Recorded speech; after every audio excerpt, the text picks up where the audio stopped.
Social మీడియాలో ఉన్న మిత్రులు చూసిన అందరికీ స్పెషల్లీ మా అందరికీ చాలా చాలా థ్యాంక్ యూ చెప్పడానికి మనస్ఫూర్తిగా థ్యాంక్ యూ చెప్పడానికి వచ్చాను. నేను నచ్చుతూ ఒక పని చేయడం దీంట్లో వాళ్ళందరికీ బయటకు వచ్చి చూడాలనిపించే వాళ్ళ కనిపించినందుకు సినిమా వాళ్ళందరికీ కూడా నేను చాలా హెవీ హార్ట్తో థ్యాంక్ యూ చెప్తున్నానండి. చాలా చాలా థ్యాంక్ యూ సో మచ్. ఇలాంటి సినిమాకి జగపతి గారు చెప్పినట్టు ఇక్కడ బిగ్గెస్ట్ సపోర్ట్ అనేది వేలాది మందికి కోట్లాది మందికి చేసేది మీడియా మిత్రులే. And thank you all of you. ఎవరికైతే చాలా వచ్చి మంచిగా పంపించారో వాళ్ళందరికీ నేను మనస్ఫూర్తిగా చేతి నమస్కారం ఇస్తాను. Thank you. లైఫ్లో ఎప్పుడైనా బాగా ఉన్నప్పుడు నాకు ఇన్స్పైరింగ్ బుక్స్ మీరు రాసినందుకు థ్యాంక్ యూ. అలాగే బాలాజీ గారు కూడా thank you so much. All artists and Anand. He was just not a man in this film. He was a Superman. He was a He-Man. He-Man ఎందుకంటున్నానంటే ఒక ఇన్సిడెంట్ చెప్తానండి. For second డేనే ఎవరు మా cousin phone చేసి ఏం లేదంట కదా సినిమా అంది.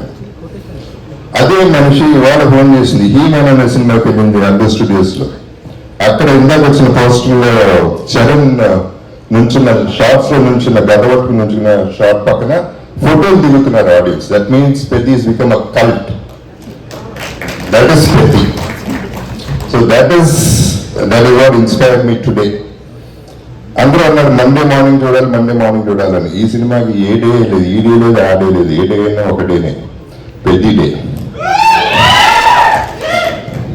ఇప్పుడు ఎందుకంటే బుచ్చిబాబు చేసింది తన్ని కన్విన్స్ చేయటం, నేనంత అన్ఇమాజినబుల్ గా వాళ్ళు ఎవరు గుర్తుపట్టినట్టు చేయటం, అది కన్విన్స్ అవుతుంది. నేను చెప్పాను పెద్ది కొట్టింది, ప్రతిదీ సిక్సరే అని. ఆ తర్వాత నాది బెస్ట్ అవుతుంది సినిమాలో ఈ కెరీర్ లో ఉన్న నా కెరీర్ లో అని చెప్పాను. ఎక్కువ మాట్లాడేసానని భయపడ్డాను, కానీ నేను తక్కువ మాట్లాడాను. సినిమా కలెక్షన్స్ చెప్తున్నాయి. ఈ సినిమా జస్ట్ అ బేబీ. నాలోనే ఉంది పుట్టి. ఇనిషియల్ గా పుట్టగానే కొంచెం తాగుతారు, దేగుతారు, నడుస్తారు. ఇప్పుడు పరిగెడుతుంది. ఆ తర్వాత ఎగురుతుంది.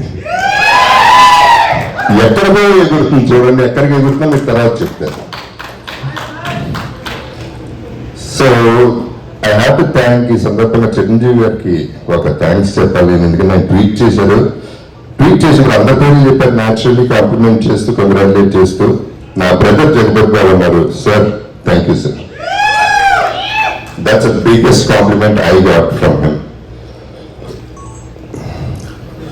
ఇక సినిమా ఎట్లాగా line producer whatever. And మెయిన్గా పిఆర్ టీమ్ వంశీశేఖర్ గారికి థ్యాంక్ యూ, అనురాగ్కి థ్యాంక్ యూ, నాకు డబ్బింగ్ లో చేసిన పప్పుకి thank you, each and everybody once again thanks.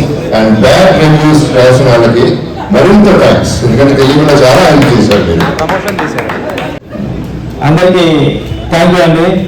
ఈ సినిమాని ఇంత ఘన విజయం చేయించినందుకు, ఇంకా చేస్తున్నందుకు అందరికీ, ప్రేక్షకులందరికీ ధన్యవాదాలండి. ఒక మంచి కథని చెప్పడానికి నేను చరణ్ సార్ ఇద్దరం మీ ముందుకు వచ్చానండి. అంటే ఇది రెగ్యులర్ ఒక కమర్షియల్ ఫిలిం కాదండి. ఇది ఒక 5 పాటలు 5 ఫైట్లు ఉండే సినిమా కాదండి. చరణ్ సార్ చెప్పినప్పుడు కూడా తెలిసింది. అంటే ఒక ఇన్స్పిరేషనల్ స్టోరీ ఇది. ఓ పెద్దిగాడి జర్నీ. అంటే ఒక అంటే 2017-18 అనుకుంటా మోడీ గారు ఖేలో ఇండియా అని పెట్టారు. అంటే మట్టిలో ఆటగాళ్ళని వెతుకుదాం, అంటే ఇంటింటికి వెళ్ళి ఓటర్ అడుక్కుంటాం కదా, అలాగే ఇంటింటికి వెళ్ళి ఆట కూడా అడుక్కుందాం, ఆటగాళ్ళని తీసుకొచ్చి దేశానికి పరిచయం చేద్దామని పెట్టారు. దాన్ని ఇన్స్పిరేషన్ కింద కూడా తీసుకున్నాను నేను ఖేలో ఇండియాని ఈ ఫిలింకి. మేము చరణ్ సార్ కూడా మేము మాట్లాడుకున్నాం. అందుకే బొమ్మన్ గారు అంటారు ఏంటంటే, ఏంటి ఈడు తెస్తాడు ఆ విలేజర్స్ని చూసి ఒక నెగిటివ్ మైండ్ సెట్స్తో ట్రావెల్ మొదలవుతుంది. బొమ్మన్ గారి ట్రావెల్ ఈడు తెస్తాడా, ఈ విలేజర్స్ తెచ్చేది ఇండియాకి మెడల్స్ అనుకుంటాడు. కానీ ఆయన మైండ్ సెట్ మారి ఈ విలేజర్స్ మెడల్స్ తేగలరు అని చెప్పే ప్రూవ్ చేసేయడానికి. ఎందుకంటే ఫర్ ఎగ్జాంపుల్ విలేజెస్లో ఒక 150 కేజీలు 200 కేజీలు మూటలు అలవోకగా మోసేసే ఒక మనిషి ఇక్కడ ఉండిపోడు కాబట్టి కూలోడ్ అయ్యాడు. అదే నేషనల్కి వెళ్ళి ఉంటే ఒక హెవీ వెయిట్ ఛాంపియన్ అవుతాడని నేను నమ్మానండి. అది మాది ఉప్పాడు కొత్తపల్లి కాబట్టి సముద్రం పక్కనే, రోజు సముద్రం పక్కన ఉంటే ఒక ఫిషర్మెన్ ఎటువంటి సేఫ్టీ లేకుండా దండమని సముద్రంలో దూకేసేవాడు బోట్లోంచి. నేను ఆ ఒడ్డు నుంచి చూసే ఉండేవాడిని కాలేజీకి వెళ్తున్నప్పుడు. అరే ఈడు నేషనల్కి వెళ్తే ఒలింపిక్స్కి వెళ్తే మెడల్ తెస్తావాడు కదా అని ఫీల్ అయ్యేవాడిని నేను. అంటే ఆట అంటే భారతీయ జీవన విధానంలోనే ఆట ఒక భాగం అని చెప్పాలనుకున్నా. అందుకే గురువు క్యారెక్టర్ పెట్టుకున్నానండి.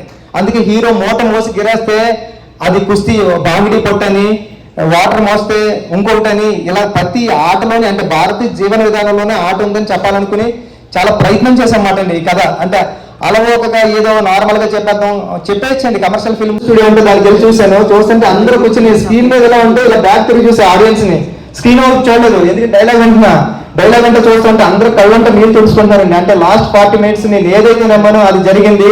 సేమ్ టైం నేను చరణ్ సార్తో ఐమాక్స్కి వెళ్ళాను, ప్రసాద్ ఐమాక్స్కి వెళ్ళినప్పుడు చూసినప్పుడు చరణ్ సార్కి అందరూ లేచి హాస్పిటల్ సీన్ దగ్గర క్లాప్స్ కొట్టి అందరూ ఇలాగా బెండ్ చేసి అడ్బండ్ చేసి చరణ్ సార్ నేషనల్ అవార్డు అని అరుస్తున్నారండి. అన్నా నీకు నేషనల్ అవార్డు వస్తుందని అరుస్తున్నారు.